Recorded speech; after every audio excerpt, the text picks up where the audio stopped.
Alright mga boss, nandito kayo ngayon sa Dalirig, Bukidnon kasi nga ay meron tayong nire-rescue na 6WF1 Isuzu mga boss from Iloilo. Siyempre tumawag sila sa atin kasi nga may pa-rescue sila kasi nga ay low power talaga ang kanilang unit mga bossing. Bale, ang unang gagawin muna natin ngayon mga bossing ay scanning mga bossing. Titignan natin dito sa kanyang scanner kung ano yung lalabas dito. Ay yun yung titirahin natin mga boss. So ayan mga boss, nakapasok na tayo sa scanner. Ito na yung mga trouble code niya mga bossing, pump not pressurized at common rail. So dito tayo sa kanyang pressure pump mga bossing. So tatanggalin natin yung ibabaw, yung PCB valve dalawa.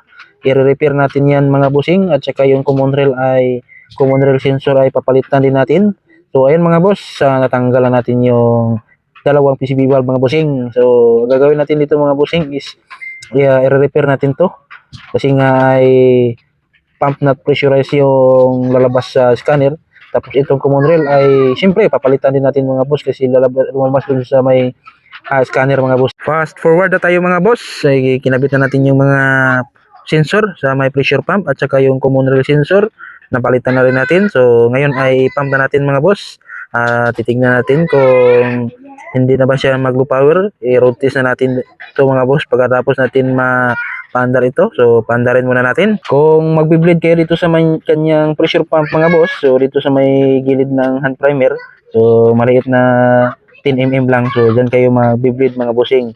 So luwagan na niya lang ng konti tapos bomba nyo. Tapos ayan pwede nyo lang higpitan yung maliit na bolt pagkatapos mga bossing. Alright, so start na tayo. Okay.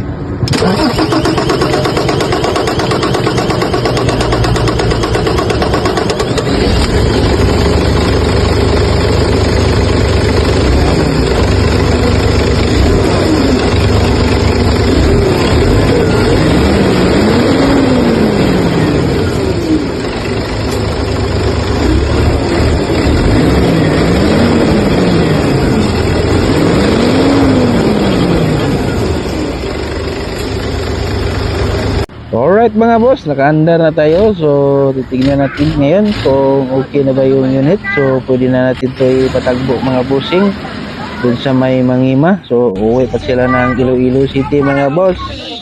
So kargado pa yung unit nila. So let's go, titignan natin kung goods na ba talaga.